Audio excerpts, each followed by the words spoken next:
Iya kita! Mami, ilang taon na tayo magkasama ngayon ka lang nagkagaling. Tama na. Tama na, kaya po yun. Thank you po.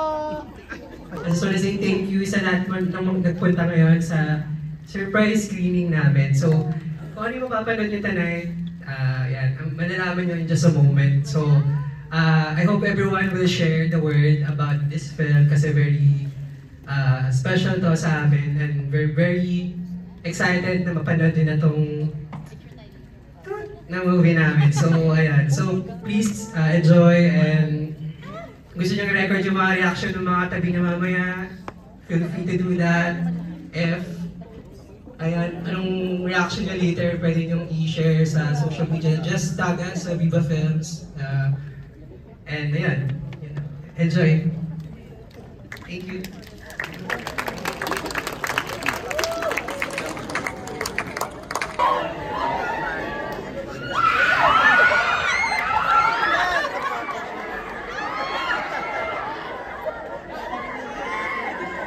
Sila sa likod.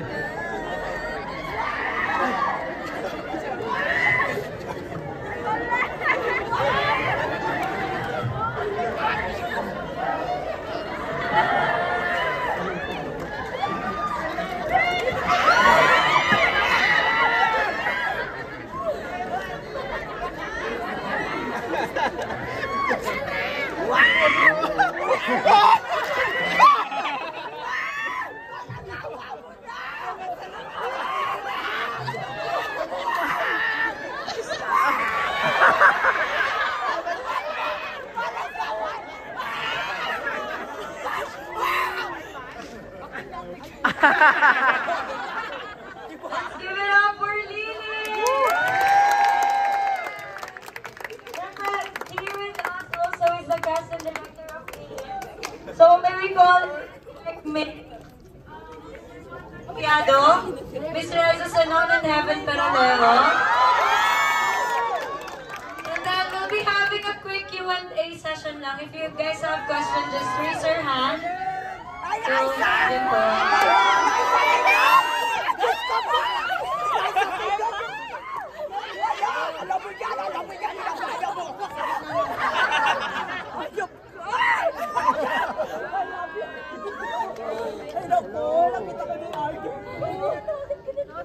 Ay, talaga?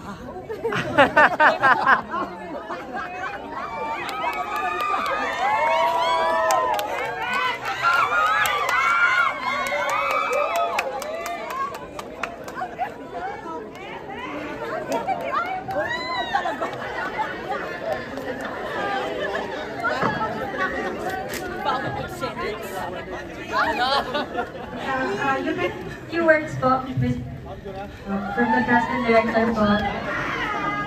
Paling yan. Ha? Paling tayo. Isa?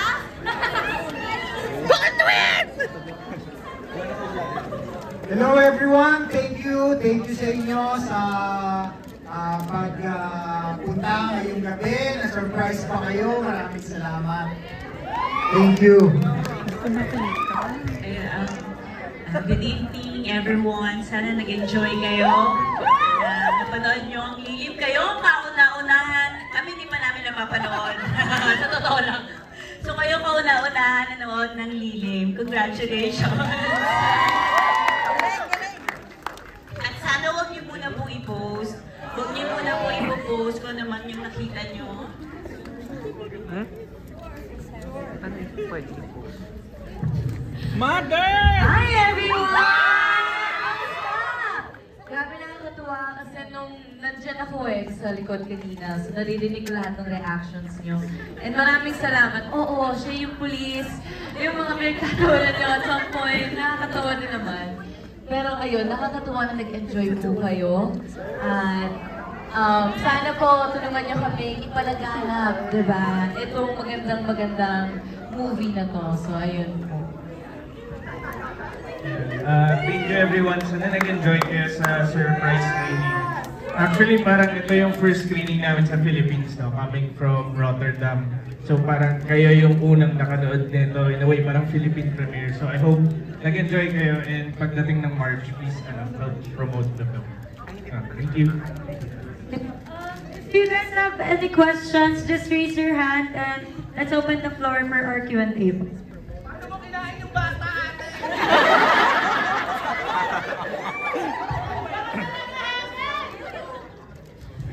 Guys, and lalo na sa public. How did it feel na nakita mo yung reaction ng crowd today? Ito na yun. Actually, sa dulo lang ako pumasok. Pero okay, at least naririnig ko na daming nagsisigawan, na daming natutuwa. Parang roller coaster of emotion. So, I hope, sulit na yun.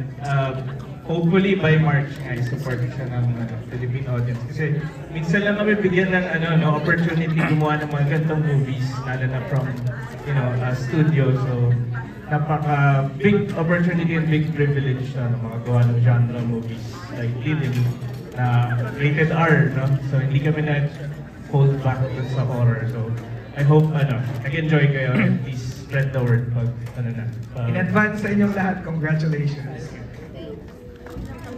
Anyone else po na gusto mag-ask?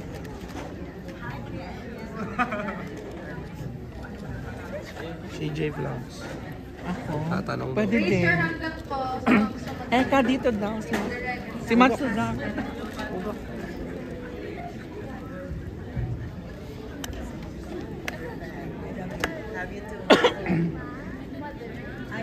Ano po yung inspiration po to delve dun sa lore in Philippines? As it's not explored in the Philippines, so madaming hindi may kilala sa kanya kasi mostly sa shore lang siya. So ano po yung inspiration behind that? Personally, parang sa dami na rin yung horror films na gawa ko. It's my fourth horror. So, I did parang mas contemporary na techno internet horror with the theater. Folklore na rin ako na mas Filipino with yung mga kumakatawa. So parang this time, I wanted to make a movie na siguro mas primal pa, mas ancient yung evil sa talagang Old Testament biblical, something na hindi tayo familiar with, something beyond our understanding. So parang isa yan sa mga ideas ko. And syempre, one of my influences din, hindi lang basta horror films, no? Also the horror media, which is for me, bagong art form with storytelling, medium na yung video games. So gumawa ng movie na parang mga Silent Hill o Fatal Frame na Rule of Rose, parang may pinafollow ka ng protagonist na may na-uncover na, di ba, very isolated na society, may sariling mythos, gano'n. So, almost like a dark Alice in Wonderland yung feeling na. So parang gusto ko lang gawa ng gano'n. That's why we have Lisa's character, parang escaping the horrors of the real world, and then parang ending up in a worse place. Kasi I think yun rin yung challenge with horror films na at least lang maalis sa haunted house. So dito parang may bigger reason na kasi fugitive siya and mas abusive yung home nila and nakakatakot yung time na yun na may disappearances and all. So parang yun lang yung siguro yung general inspiration. And siguro a lot of mga ghost stories din na makiling which is our main location. Very familiar din yung buti na lang yung team ko with the milieu. In fact, yung dati ko alumni pa dun sa boarding school doon. So parang all of those siguro fragments na combined for the story, for the film.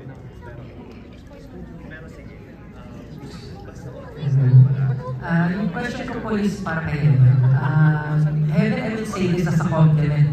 With or without Love Day, parang may mga magaganda ng pelikula niya. Pagkasama mo si Marco, may Men, tapos yung Sun, tapos pag ikaw lang din, meron na nahimik kang gabi, tsaka ito. So, curious ako, is that something that you plan? Conscious ka ba sa pag-accept ng mga projects? Every once in a while, ganito yung project ng phone mo, tapos minsan, magpapakilig ka. Anong process mo? Do you plan this? Personally, hindi ko.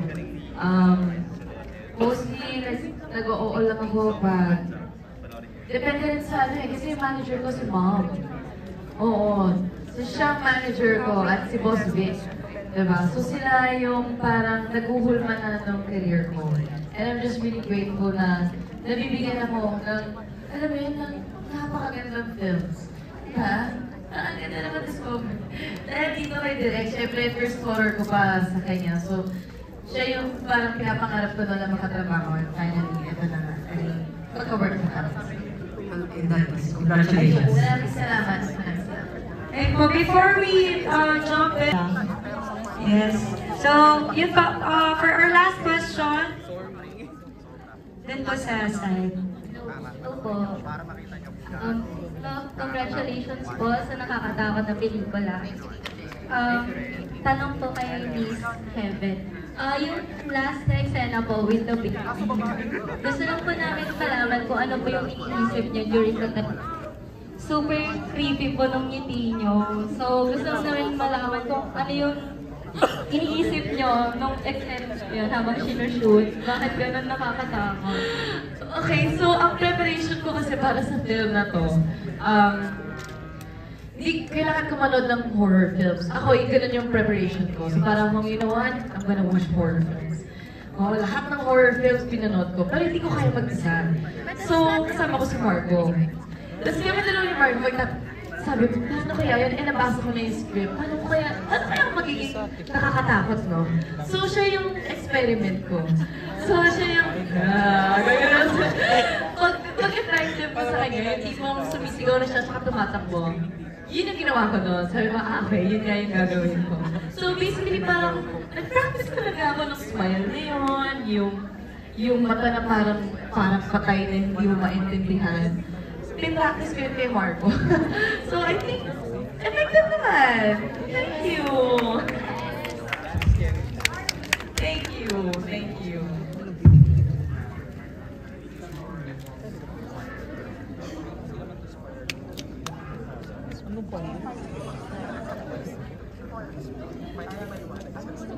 Ayun po.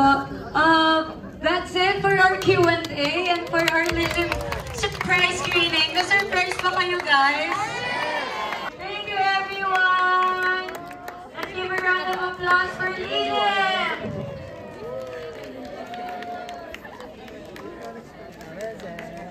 I love it. Ang ganda naman. Oh my God.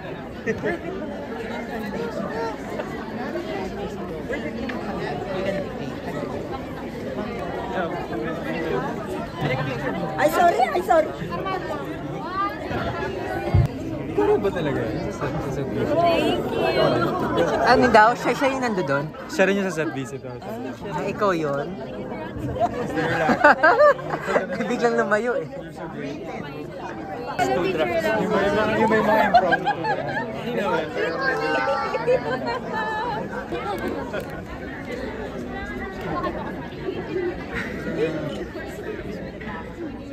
Congrats sana, napaka-natural ang ate mo. Saka yung mata pa naghahin ka. Hello. Ay, dude. Aray! Kaya nga, ikaw hindi ka man lang. Hindi mo naman sinabi. Siyempre, ito Wala sa choices mo. Nakakainis. Ay, bakit? Yun talaga yung hindi sinabi. Nakakara yun. Sikreto din. Secret naman kasi sabi. Secret sila. Kamusta naman? Actually, ako yung ka-Facebook mo. So, finally, nakita na kita. Gano'n ka on a scale of 1 to 10? Grabe. Hindi sa pambubulat, hindi sa pambubuto. 1 to 10. Suspense, saka hindi mo alam kung ano mangyayari sa istorya. Saka hindi siya OA. Parang ano talaga international. Saka lalo yun si Heaven. Ang galing niya umacting. Pati kay Raisa Sino, lahat sila magagaling talaga. Talagang kapag pinanood to talaga matatakot ka talaga. Saka alam mo itong pelikula na to parang napapanaginipan ko to na dito ko nakita yung sagot. Promise talaga. Parang napanaginipan ko to na parang nasa ibang bahay ako. Nasa ibang bahay ako na gusto kong lumabas at hindi ako makalabas. Parang dito ko nakita talaga sa palabas. Hindi sa totoo lang. Napanaginipan ko to yung bata pa ako. Parang ito yung sagot. Pero napakaganda talaga. Sa 1 to 10, 10 talaga kahit 100. Grabe. Sulit. Ako sa totoo napatili ko, nawalan ako ng boses dahil nasindak ako na paano ko talaga. Napasigaw talaga ako dahil sa sobrang ano talaga. Hindi mo alam eh kung ano talaga magiging ganap talaga eh. So, parang ano eh, sa may Evil Dead 2, yung sa may hagdanan, yung Evil Dead, yun ang eksena sa Evil Dead, parang nakita ko yung Evil Dead na palabas, yung Evil Dead 2 Evil Dead 1 o Evil Dead 2, yun dati pa yung 1980s yun, parang ganun ang palabas. napunta sila sa bahay na yun na hindi nakakalabas. Favorite Ayun. part? Oh, may part 2 yan. Alam ko may part 2 yan kasi siya yung pinaka-master dyan eh. Alam ko may part 2 yan. Favorite part nyo? Na favorite part ko, yung nasa ilalim siya ng balon, nasa balon siya, na talagang nagmamadali siyang pumanik, tapos yung naging siya, para sinaniban siya. Para sinaniban siya. Hindi, para sinaniban siya yung bandang huli. Di ba? Paano? Yun! Yan. Lilim.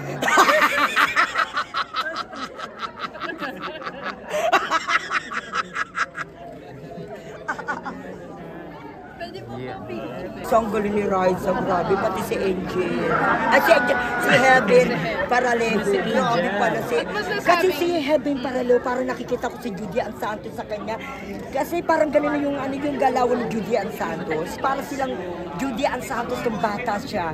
Sa totoo lang yung pag-ganyan niya, yung pag-emote.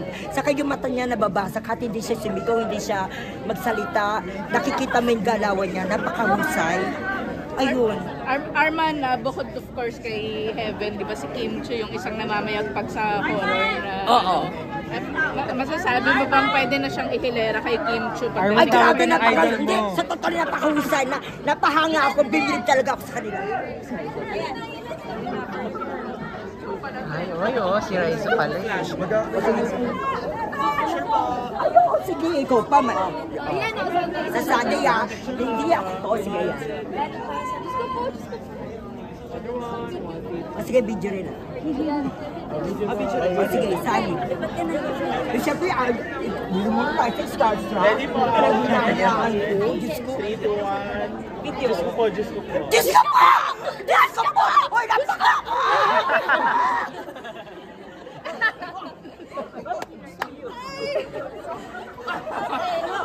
Mother.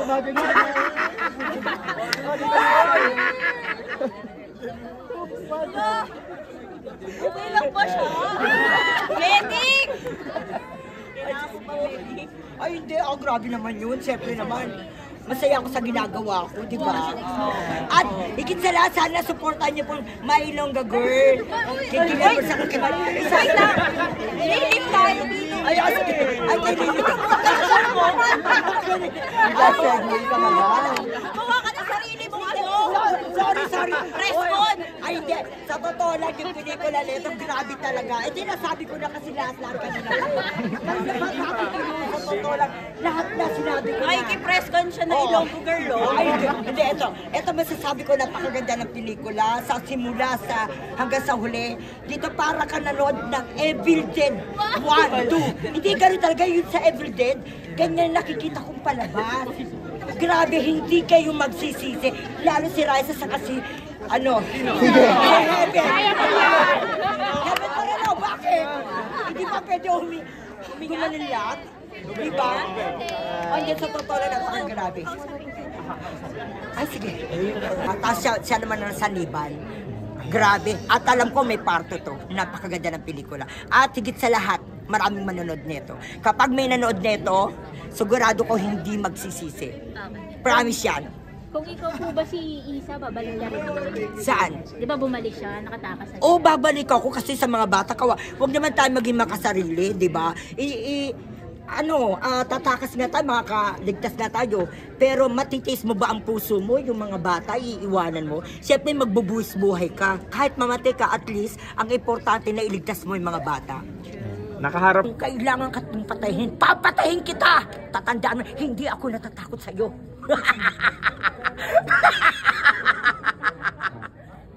Okay, invite sa mga sinihan. Ini-invite ko kayo lahat sa sinihan. Lilim. Ayan. Panoorin niyo po, napakagrabe, napakaganda ng pelikula. At alam ko na, sulit ang ibabayad niyo. Grabe talaga. Talagang parang nanood kayo ng Evil Dead 2. Grabe, napakaganda. Lahat sila magagaling.